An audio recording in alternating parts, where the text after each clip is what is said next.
Bueno, 125, 126 mil casi dólares por Bitcoin el domingo y ayer también en esa zona. Y durante los últimos 6 meses, ¿cuántas veces te he dicho que compre los retrocesos? ¿Cuántas veces te dije que como los tiburones, pues cuando el mercado sangra, se compra? Pero allá afuera hay muchos que con una caída del 11% en septiembre ya habían llamado a un bear market y al final de ciclo. Y que Bitcoin ya había visto máximos históricos, máximos de ciclo, de final de ciclo. En gráfico semanal tenemos el ciclo casi cumplido y desde el análisis de Elliott ya casi no hay espacio para seguir subiendo. ¿Y qué? Porque si tú crees que estamos llegando al último impulso y esto se va a venir abajo, en momentos en donde la liquidez global está creciendo y donde comenzamos las primeras actuaciones de Super Jerome por bajar tipos e inyectar más liquidez al sistema, pues déjame decirte que quizás te quedes por fuera. Es que es muy diferente hacerle análisis técnico a un activo maduro de muchos años, aunque Bitcoin hoy por hoy es mucho más maduro de lo que era, por supuesto, en 2010, 2011. Pero es mucho más fácil encajar esos análisis técnicos en estos activos eh, ya centenarios, algunos, o que tienen décadas y décadas encima. Y que durante este ciclo ha visto las mayores entradas de dinero institucional. Porque de este ciclo hacia atrás éramos tres o cuatro pequeñitos los que invertíamos. Y las ballenas básicamente han sido siempre los que llegaron en ese 2009, 2010, 2011.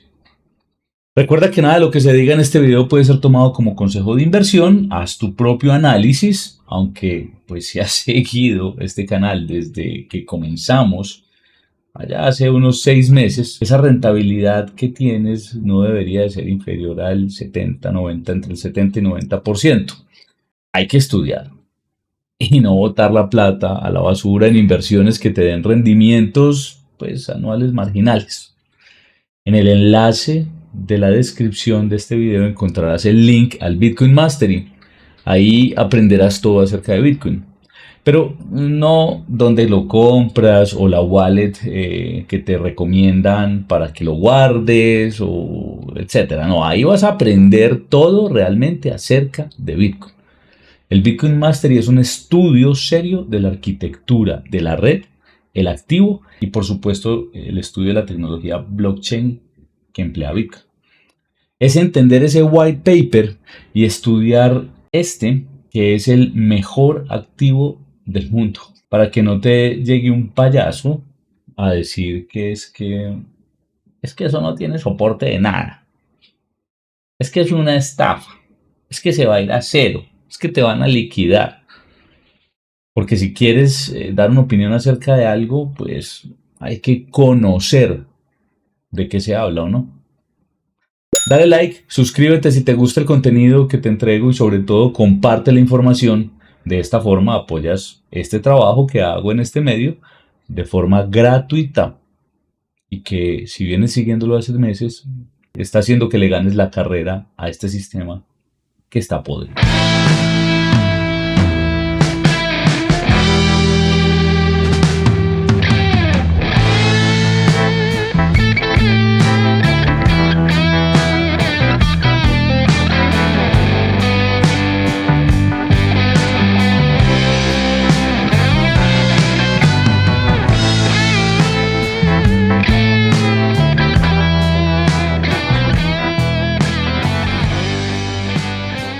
El dólar ha perdido una capacidad de compra de cerca de 14% en los últimos 5 años, con una inflación interanual promedio de un 3%. Por otro lado, al peso, y me refiero al colombiano, no le va muy bien.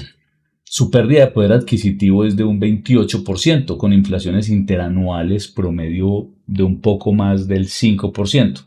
Así que sí, hoy vamos a hablar de la porquería que es ese papel que utilizas para comprar lo que necesitas. la estafa realmente en donde se encuentra, ¿no? Donde quieren hacerte creer que está. Y a simple vista, esto que te acabo de mencionar no parece muy grave. Sin embargo, para analizar con mayor precisión la pérdida real del poder adquisitivo y la devaluación de una moneda, no basta con mirar solo la inflación. Pues, aunque esta mide el incremento de precio al consumidor, que está influenciado por muchos factores, uno de los fundamentales es la variación de la oferta monetaria o masa monetaria. Pero, ¿cómo se relacionan inflación y masa monetaria? Veamos. La expansión de la masa monetaria, dinero en circulación y otros instrumentos financieros líquidos, eso es lo que compone la masa monetaria, puede generar una presión inflacionaria si crece más rápido que la producción de bienes y servicios. Y esto afecta el valor real de una moneda. Por lo tanto, para un cálculo riguroso de la devaluación y la tasa de escape necesaria, me refiero al impulso que necesitas para escapar de esa inflación y que no se coma tu capital, pues lo que se debe considerar es la inflación oficial, o sea, el IPC, que es el índice de precios al consumidor, el crecimiento de la masa monetaria y esa potencial expansión excesiva, y otros factores externos como el tipo de cambio, la confianza inversionista, la oferta y demanda de moneda extranjera, etc. Pero vamos a centrarnos en el IPC, que pues lo tenemos, sabemos cuánto es, y ese es lo que nos venden. No, es que tenemos una inflación del 3%. Por Dios. Bueno, nos hablan del otro ingrediente. Cuanto más billetico, cuanto más papelito le estamos metiendo al mercado y tú crees que estás al 3 o al 5% no más. Así que la tasa de pérdida real del poder adquisitivo, o lo que podríamos llamar devaluación efectiva, puede ser mayor o menor, dependiendo del comportamiento conjunto pues, de esos factores que ya te he mencionado. Miremos entonces un poquito más adentro de esa realidad simulada en la que nos quieren condenar a vivir. La oferta monetaria en Estados Unidos, la M2, y ahí la puedes ver en el gráfico que te enseño, creció una tasa anual promedio cercana al 4.5% en los últimos años, alcanzando un récord de 21.94 billones de dólares, por encima de los 21.72 billones en 2022, o trillones. 21.72 billones en 2022. Y si ustedes recuerdan, 2022 fue 2 años posterior al evento del 2020, en los que se crearon estímulos y estímulos y estímulos en Estados Unidos para poder subsidiar a todos esos que estaban en paro o que cayeron en paro por el inventico del 2020. Después de una contracción, una corrección profunda en 2023-2024, cuando salió Mr. Powell, el gran Powell, a subir los tipos de interés y a pasar a una QT, recoger la liquidez y el efectivo que habían impreso, pues la tendencia actual muestra un crecimiento moderado en la masa monetaria, a tal punto que hoy ya superamos los máximos de 2022. O sea, estamos por encima del evento del 2020. En Colombia, por otro lado, la oferta monetaria ha mostrado un crecimiento sostenido en el rango del 5% anual, en promedio, ¿no? Durante estos últimos años, alcanzando un máximo histórico de 889 billones de pesos colombianos en agosto de 2025, con una tendencia general creciente que viene desde años anteriores, desde los 2018, ahí lo vemos.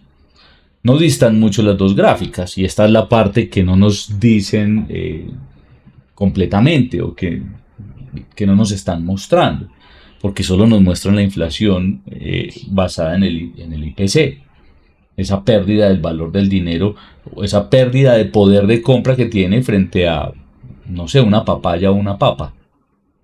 Pero no nos están mostrando que la cifra real es un poquito más complicada por esta curva que estás viendo. Considerando la sumatoria simplificada de la inflación anual y el crecimiento promedio anual de la masa monetaria para ambos países, la tasa efectiva anual de pérdida de poder adquisitivo o devaluación real aproximada quedaría de este orden. En Estados Unidos estaríamos hablando de alrededor de un 7.5% anual. Ya no es el 5, ya no es el 3, perdón. Es el 7.5 anual. Estamos hablando de más del doble. Lo que equivale a un 37.5% acumulado en 5 años. O sea que en los últimos 5 años has perdido casi el 40% del valor de tu capital si tu dinero, o tu capital, perdón, lo tienes en el billetico verde, en dólares. Y en Colombia, el peso, pues suma alrededor de un 10% anual. Ah, ya no es el 5, ya es el doble, el 10. Lo que equivale a un 50% acumulado en 5 años. O sea que tu peso ha perdido la mitad de su valor en tan solo 5 años. Y esto no es lo que nos dicen, ¿cierto? Aquí ya no se ve tan alentador. Es decir, que desde que te encerraron en ese eventico casi apocalíptico, tu dinerito basura, tu papel de colores, que ya casi empieza a tener el mismo valor del papel higiénico, perdió casi el 40. Si lo guardabas en los verdes, o el 50 si lo guardabas en el multicolor con la cara del escritor socialista que ganó el premio Stalin. Perdón, Nobel de la literatura en Colombia. Lapsus. Pero vamos a suponer que eres una persona responsable de su salud financiera y no dejaste tu capital en pues, dólares o pesos, sino que generaste inversiones. Y sabemos que cualquier inversión debe generarte al menos un porcentaje del 7.5% si estás en dólares o del 10% si estás en pesos. Y esta sería la velocidad de escape que requiere tu cohete si quieres liberarte del influjo de la devaluación y la pérdida del valor de tu remedio de dinero o papelito de mierda.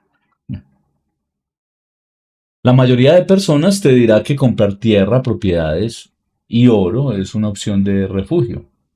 Y pues sí, eso es exactamente un tugurio para refugiarse de una tormenta y ventiscas. Cuando se acabe, seguro vas a salir empapado, pero ileso. Miremos, por ejemplo, lo que ha pasado en Estados Unidos con la vivienda. Y no lo digo yo te traigo la noticia. En los últimos 5 años el mercado inmobiliario en Estados Unidos ha experimentado un crecimiento récord en los precios con un aumento del 45% en el valor de las viviendas desde el inicio de la pandemia, destacando Miami como uno de los mercados con mayor alza. El mercado residencial en Estados Unidos ha cambiado drásticamente desde marzo del 2020, cuando esta vaina reconfiguró las propiedades de los compradores y aceleró el crecimiento de los precios. Desde el inicio el valor de la vivienda ha aumentado un 45.3% a nivel nacional, un crecimiento que normalmente tomaría más de una década. Ciudades como Miami, Tampa y Hartford lideraron el incremento, convirtiéndose en mercados altamente competitivos. Austin vivió una montaña rusa inmobiliaria. Durante el punto más alto de la pandemia, los precios crecieron un 40.3% en un año. ¿Y cómo no? Con esa forma de imprimir dinero, que no es que haya subido la vivienda. No, es que por eso te traje primero el grafiquito. No es que suba la vivienda. Ahora, ellas valen mucho más. La pregunta es si te están rentando eso más que vale. Pero posteriormente experimentaron la mayor caída interanual con una reducción del 14% en 2023. Pero claro, si a Mr. Jerome le dio por subir los tipos y hacer QT, o se fue a la mierda. Ese es el bear market de Bitcoin, ese es el bear market del inmobiliario, ese es el pequeño bear market, una corrección de precios, de bolsas, de todo. Y debido a la subida de tasas hipotecarias y al aumento de la oferta. Los alquileres también han reflejado esta transformación. En Nueva York, por ejemplo, la renta promedio ha subido de un 24.1 desde 2020 y en el Bronx registrando el mayor incremento, el 42.3% dentro de la ciudad, indicaron los expertos. Bueno, el caso es que por muy bien que te haya ido en una inversión de propiedad inmobiliaria has hecho el 45.3%. Pero si te acabo de decir que el dinero, si estás en Estados Unidos, ha perdido en los últimos 5 años casi el 40%. Y el 35 y pico. Y el crecimiento de la propiedad de raíz ha sido el 40.3%. ¿En qué cabeza invertir en ladrillos es una buena opción? Yo no la veo. Yo no me estoy inventando las cifras, ahí están. Pero bueno, sigue pensando que es la inversión. El mercado también ha respondido con un auge en construcción de alta demanda, porque por supuesto, si la construcción está cara, todo el mundo demanda más y el productor hace más, pues por supuesto, esto es un círculo vicioso, en donde pues sí es un activo que es que me refugio. ¿Cómo se puede refugiar la gente en un activo que a mayor demanda, pues incrementa su oferta? Uno no tiene que ser economista para entender este concepto. Yo me refugio en un activo que a mayor demanda, su oferta sea tan dura que no haya incentivo para poder aumentar la oferta. Por ejemplo, el oro. Es tan difícil minar oro que por mucho que suba el precio, las mineras no vienen, no, no, vamos a incrementar en un 50% la producción del oro. ¿Y de dónde? ¿De dónde? Es que no hay nada, no hay un aliciente que haga que una minera vaya a explotar más oro, o por lo menos no hay un aliciente en el precio para que una minera explote más oro. Pero claro, si tú demandas apartamentos a dos manos en el Bronx, van a llegar contratistas, van a llegar empresas inmobiliarias a hacerte unos proyectos enormes. Lo mismo pasa en Colombia. A Medellín no le cabe una alcoba más. No le cabe una alcoba más. Y los precios son absurdos. Pero ahí está. No más del 40-45% en los últimos 5 años. Entonces, el mercado ha respondido con un auge en la construcción frente a la alta demanda, aunque se enfrenta a una reciente desaceleración, pues asociado a las tasas hipotecarias altas. Problemita que viene a solucionar Super Jerome con la bajada de tipos. Problemita que él causó y problemita que ahorita va a solucionar. Y con esa bajada de tipos será más fácil el acceso al crédito, pero desacelerará el crecimiento de la rentabilidad. No el de los precios, el de la rentabilidad, porque son dos conceptos diferentes, viejo. Y ese decrecimiento de la rentabilidad va a estar maquillado por esos precios absurdamente altos. Y no porque la gente esté ganando mucho, sino porque esos dólares cada vez valen menos. Y ahí estarán todos los serviles conectados a la Matrix pensando en que se están volviendo ricos y gastando como millonarios. A la vuelta de unos 5 o 7 años, ¿dónde vas a estar? ¿Ah? Compran carros que valen más que sus propiedades. Y creen que la revaluación de sus inmuebles va a hacerlos ricos o va a sostenerles un nivel de vida que muchos simplemente llevan por aparentar. Despierten. Hagan el switch off. Van a seguirle el juego al empobrecimiento de las élites. Cuando algunos te estamos diciendo hace un tiempo que hay instrumentos para escapar de ese agujero negro que se consume todo. En el sector de la propiedad raíz habrá más demanda con precios aparentemente más altos que en realidad dejan menos rentabilidad. Paradójico. Pero es que ese es el juego de este sistema Ponzi, que es el dinero moderno. En Colombia el mercado inmobiliario creció de forma moderada en los últimos 5 años, con un aumento más destacado en ventas del 31.5% en 2024, pero una valoración de precios más contenida, afectada por valores como la inflación, por supuesto, la demanda heterogénea y políticas de vivienda social. El crecimiento moderado implica que la rentabilidad anual promedio ronda entre un 8 y un 11%. 8 y un 11%. Esta gráfica toma varias inversiones, algunas en el sector real, otras en el sector de riesgo, de alto riesgo, en el sector financiero. y por supuesto a Bitcoin. Y eso que tú ves al lado, ese numerito, ese porcentaje indica la rentabilidad que ha arrojado en los últimos 5 años, año tras año, ¿sí? Es un promedio anual de los últimos 5 años, la rentabilidad que ha arrojado cada uno de estas inversiones. Entonces tenemos, por ejemplo, el real estate, que es la propiedad raíz. Tenemos el oro, para destacar algunos. Tenemos el Nasdaq. Tenemos empresas de tecnología o los fondos de tecnología. Y tenemos, por supuesto, a Bitcoin. Y ese gráfico te dice que solamente hay uno que vence al resto. Y por mucho, y es Bitcoin. Pero antes de ir allá, yo quiero tocar a aquellos a los que todo el mundo se le tira. La propiedad raíz y el oro. También, por supuesto, algunos a los índices y demás, que sí que son mucho mejor inversión que los dos anteriores. Pero hablemos del oro y la propiedad raíz, porque es que yo encuentro una fiebre últimamente entre las personas de comprar oro, comprar collarcitos y comprar ladrillos. Básicamente lo que te dice esta gráfica es que en el real estate estás logrando un promedio de un 11.5 mensual de rentabilidad. Y si ya vimos que en Estados Unidos la inflación real es de alrededor del 7.5, entre el 7.5 y el 8% anual, y en Colombia es de alrededor del 10% anual, pues el real estate, si lo aplicamos en Colombia, poco nada sirve, porque sí te da la velocidad de escape para dejar la inflación lejos o dejarla atrás, pero te genera apenas un 1.5% más o un 2%.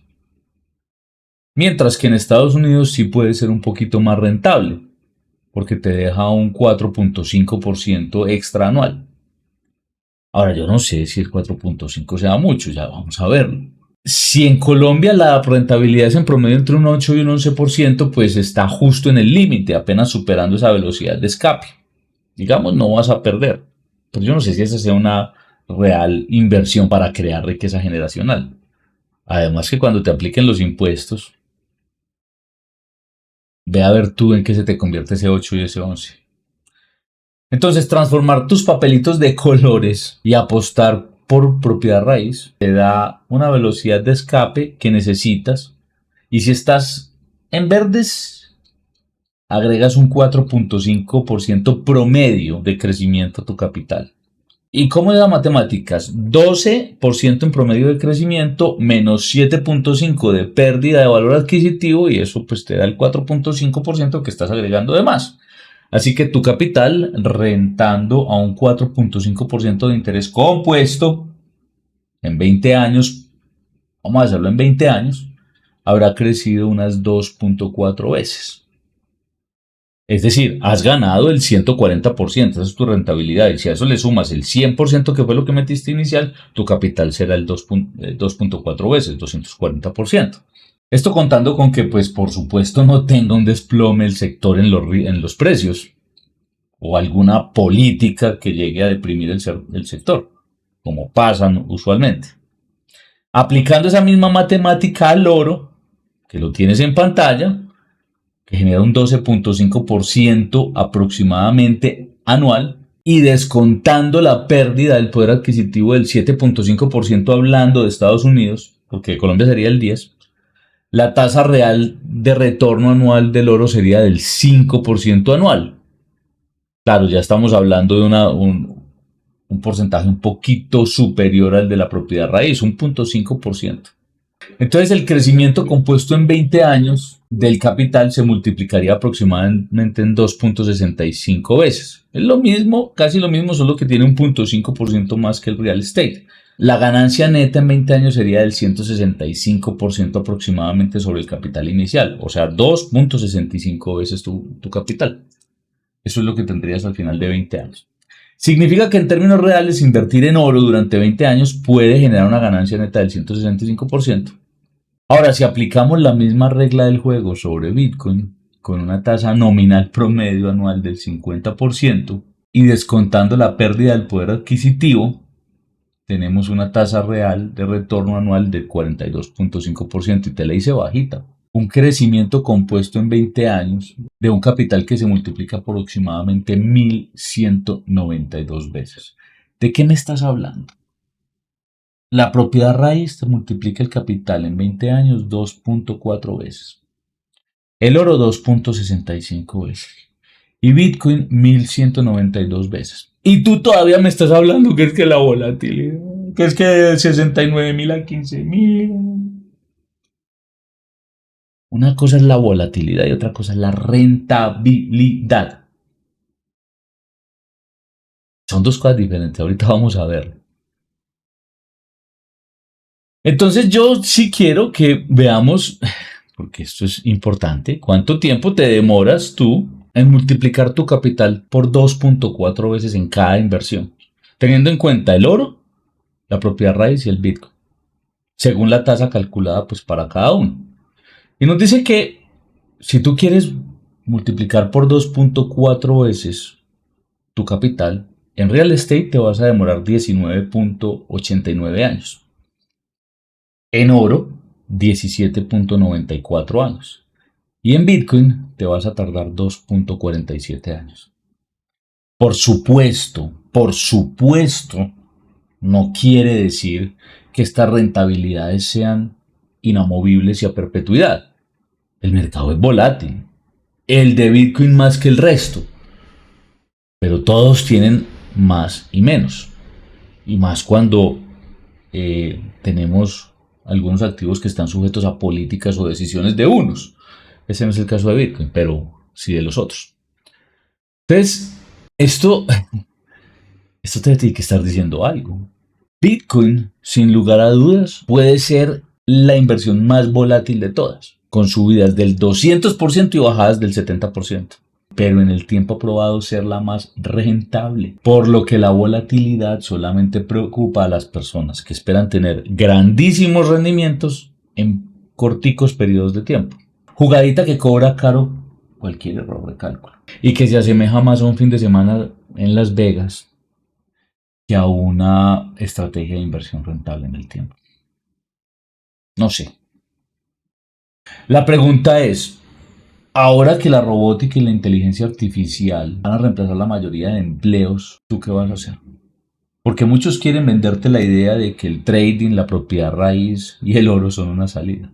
No sé a quién se le ocurre que entrar a competir contra los gestores de riesgo más versados en el mundo haciendo trading cuando te has dedicado toda tu vida a una profesión como la medicina, la arquitectura, la ingeniería civil, la matemática o incluso la ingeniería financiera, sea una buena idea para hacer grandes dividendos. Eso es ser uno muy iluso. La propiedad raíz y el oro, pues sí, en 20 años. Si las cosas van bien, quizás lo logres. Ahora, los índices como el Nasdaq, el S&P 500 o las tecnológicas, esas van mejor que el oro y la propiedad raíz. Si hablamos de la computación cuántica y los semiconductores y la robótica, seguramente allí vamos a tener unos bull market que te puedan hacer 100x. Yo estoy seguro de eso. Te van a dar una mejor alternativa. Pero de todos, el cohete con mayor velocidad de escape, que además es descentralizado, inconfiscable, que no depende de las decisiones políticas ni de la administración de un CEO, de nada, es Bitcoin. Piénsalo y déjame saber en los comentarios qué inversión te tiene más convencido. Ahora pues miremos las gráficas. A ver por qué es que están llorando hoy, porque veo a algunos llorando. Y empecemos entonces por el mapa de liquidaciones, el heat map o el mapa de calor, que fue lo que vimos la última lección, la lección de la semana pasada. Lo que nos muestra el mapa de liquidaciones es unas zonas de liquidación por encima y unas zonas de liquidación por debajo del precio. Tenemos una zona interesante de liquidación entre los 120.000 y los 115.600 dólares. Ya lo vamos a ver en la gráfica, a ver qué nos muestra. Y por encima tenemos ositos apalancados entre los 126.400 y 129.200. O sea, estas son las zonas donde saltarían los stop loss o donde se generaría una cascada de liquidaciones o de cerrar esas posiciones forzadas. Recuerden que cuando yo abro una posición en el mercado de futuros, inmediatamente estoy abriendo una posición en contrario o estoy abriendo una opción de una posición en contrario que se va a materializar en el futuro, sí o sí. Y a esto corresponde a estas zonas de liquidación. Aquí tenemos cortos, o sea, ositos apalancados, y aquí tenemos largos, o sea, toros o toritos apalancados. Tenemos una zona muy interesante de liquidez aquí abajo, entre los 108.000 y los 106.000 dólares, que podríamos ir a recoger. Esto es gasolina. Esto es gasolina y a Bitcoin le gusta seguir la gasolina. Entonces podríamos irlos a recoger. ¿Y esto sería grave? No, es normal. Entonces, tenemos ciertos puntos importantes. Hacia abajo, el próximo punto son los 120.000 dólares. Estamos ya a poco, a 500 dólares más o menos. Y cuando tome 120.000, podríamos empezar a ver una cascadita de liquidaciones que nos lleve a los 117.800, 116.800 por mapa de liquidación. Como vemos esto, lo más seguro es que esto vaya a limpiar zonas de abajo para después volver arriba. Pero esto va a seguir subiendo. Aquí hay gasolina. Aquí hay gasolina. Vamos a la gráfica de Bitcoin. Empecemos con Bitcoin. ¿Qué tenemos acá? Y retomamos un poco lo del video anterior. Aquí habíamos hablado de que probablemente esto era una W, una X y aquí haríamos una Y. Y esa W está en A, B, C aquí, una X aquí, y yo estaba hablando de A, B y C para tomar unos bajos aquí, un nivel de FIBO aquí de todo este impulso, para tomar niveles de los 106.600 y los 100.400, es decir, que volviera a esta zona. ¿Por qué digo yo que volvió, o por qué decía yo que volviera a esta zona? Porque aquí había también una liquidez muy interesante. Es más, hay una vaina y es que el hecho de que en esta segunda bajada no haya limpiado este mínimo, pues aquí de pronto quedó una tareita por hacer. Así que quizás vengamos aquí en algún momento para retomar el camino al alza. Quizás. O quizás no, quizás ya nos fuimos. ¿Sí? Y si volvemos allá, maravilloso. Maravilloso porque pues podemos comprar a estos precios y no a estos precios. Pero veremos. Por lo pronto, ¿qué es lo que yo creo que hará el activo? Pues aquí claramente en vez de tener un ABC, perdón, un ABC que estábamos planteando, también planteamos este escenario, pero estábamos dándole una preponderancia mayor a este. ¿Y qué hacemos? A veces uno se decanta por uno de los dos y sale el otro, pero no importa. Entonces, aquí lo que tenemos es un ABC o WXY, porque la estructura interna es más compleja. Y aquí comenzamos un 1, 2, 3, 4 y 5. Después de onda 2 viene onda 3 y sabemos que la onda 3 se comporta de forma muy agresiva cuando es un impulso común. Ya podemos inferir que esto es un impulso común, porque la onda 3 fue a niveles del 1.618 en relación a la onda 1. Si se hubiera quedado en el 1.1, pues podríamos estar hablando de una diagonal inicial que puede ser extendida o puede ser como sea, pero ya aquí estamos quizás hablando de un impulso común. Y por supuesto lo que le sigue a una onda 3 es una corrección de onda 4. Y esa corrección de onda 4 normalmente va a tomar niveles entre el punto 382 y el punto 5. Ambos niveles son niveles bastante importantes y les voy a decir por qué. Si ustedes ven, aquí estamos haciendo en Bitcoin una especie de cuña ascendente. Esto nos lo habla el modelo chartista.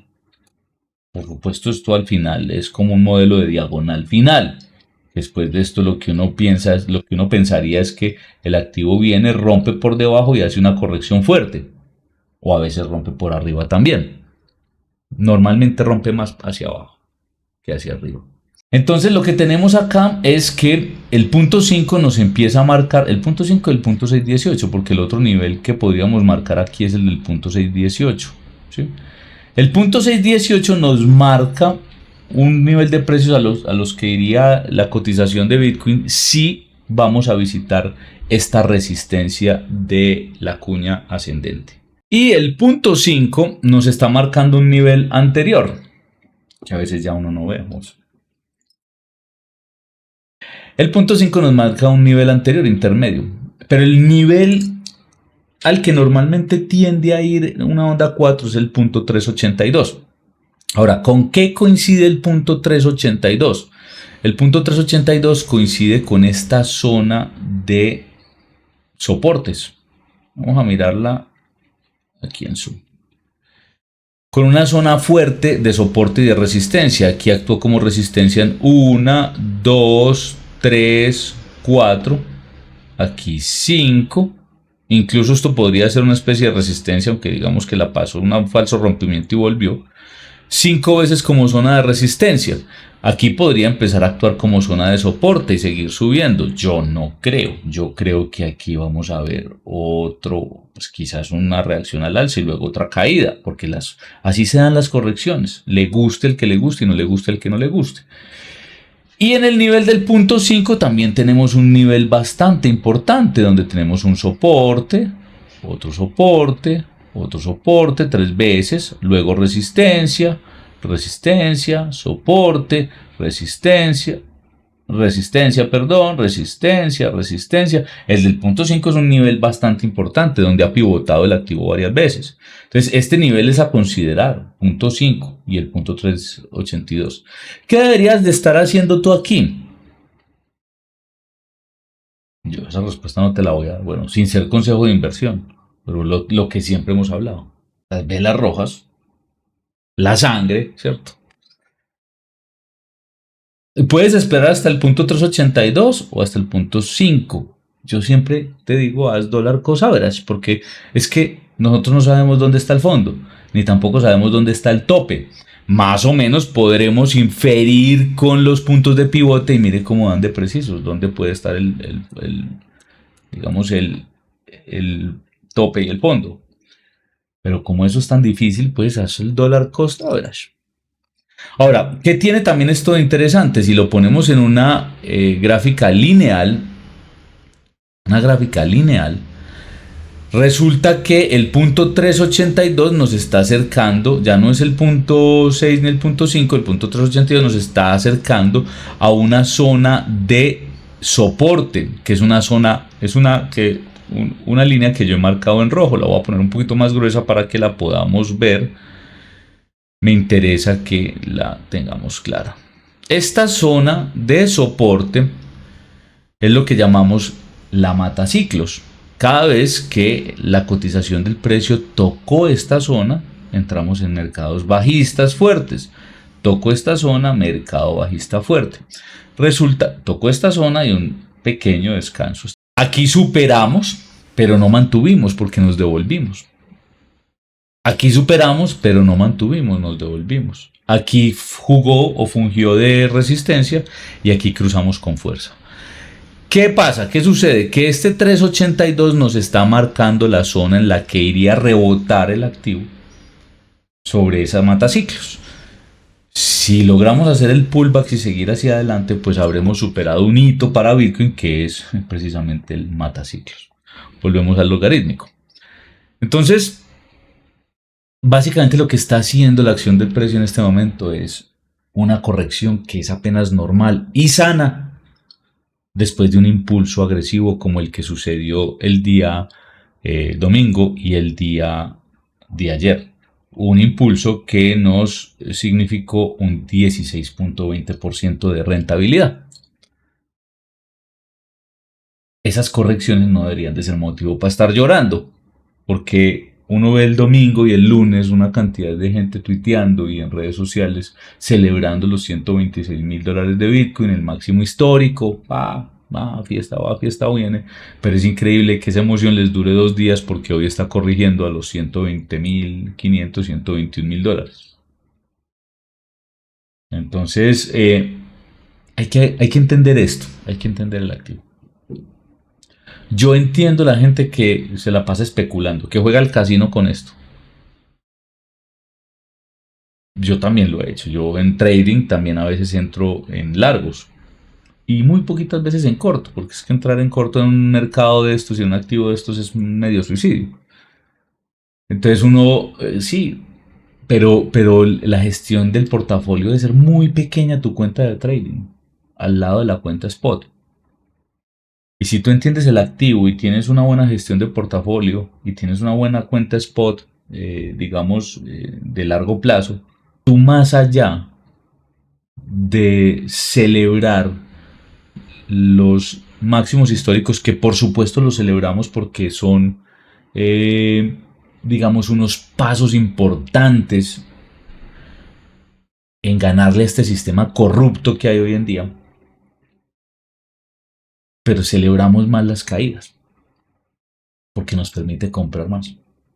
Para quienes ya entendimos esto, yo no me siento con suficiente Bitcoin. Parece que afuera hay un poco de millonarios, de Bitcoin millonarios, porque, bueno, porque están esperando a que, por si por ellos fuera, ojalá subieras tu $1.000.000 hoy. No, no, no, no, falta mucho por comprar. No, no, yo no me conformo con tampoco. Pues estúdialo. Que quizás te queden 5 años para tomar posiciones buenas en este tipo de cosas. Solamente 5 años, quizás. Así que si por alguna razón en noviembre, porque el que esté pensando que en octubre el mercado alcista se acabó como lo decían muchos por fin de ciclo, eh, en noviembre se viene un bear market y una corrección del 70%, bienvenida, bienvenida. No vayas a hacer lo que hicieron muchos el ciclo pasado, que llegó a 30.000 y todos salieron a vender que porque se iba a 8.000. Llegó a 16.000 y en vez de comprar seguían vendiendo porque se iba a ir a 1.000. Y muchos habían comprado a 60.000, a 40.000, a $50.000. ¿Dónde están ahora? O ya empezaron a volver. Eso es lo más chistoso, ya empezaron a volver. No volvieron cuando subió a 30, 40, 60, 70, 80, 90. No, no, no. Volvieron a 100, a 105, a 110, a 110. Eso es lo que pasa por ser tan cortoplacista, tan corto de mente. Por no entender eso en lo que estás invertido. Compras a 60, vendes a 16 y vuelves y recompras a 100. Siempre hemos dicho, y aquí a uno siempre le han dicho, es que el secreto está en que compres barato y vendas caro. Pero todo el mundo hace lo contrario, compra caro y vende barato. Parece estúpido, pero así es. No seas tú uno de esos. Estudia para que en vez de la volatilidad sea el coco, la abraces, la adores y la ames porque es la que te permite conseguir más moneditas por menos precio. Cuídense mucho. No nos vemos la próxima semana porque voy a estar de vacaciones, pero estaré atento. Si algo extraordinario pasa, pues me conectaré desde donde esté. Cuídense mucho y como los tiburones, este debe ser un canal lleno de tiburones, no de camaroncitos. Chao, nos vemos la próxima.